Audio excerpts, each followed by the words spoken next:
It's a rough time in America's history. Debts are spiraling out of control. There's a foreign war to pay for. People are in need.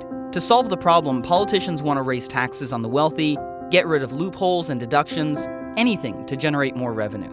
Now, one of those loopholes is the charitable giving deduction that encourages people to voluntarily give money away to charities of their choice.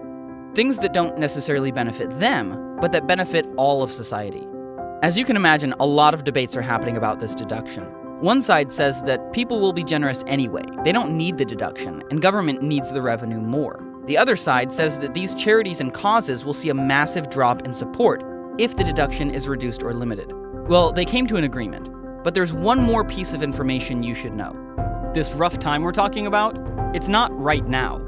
It was 1917. A century ago, our lawmakers were facing a crisis of their own. They were headed into World War I and needed every bit of revenue they could find for the war effort.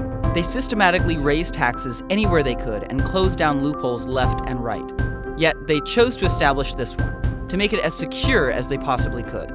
They saw this deduction as a lifeline, not a loophole, because they knew that without this incentive, schools, hospitals, aid organizations, the arts, religious or environmental groups, and even more would be in danger of losing critical needed support. Fast forward to today, and we've got a financial crisis of our own. The government needs revenue, new taxes for the wealthy could be on the way, and deductions everywhere are on the chopping block. Experts estimate that if this deduction, this lifeline, is changed or removed, our charities would lose billions of dollars in support. In 1917, our lawmakers made the right decision, encouraging Americans to give for the benefit of others and the good of society, to live generously instead of selfishly. Yet, nearly 100 years later, our lawmakers are now considering a different course of action, to greatly reduce or limit the charitable deduction. We can't afford to make this choice. Your voice counts.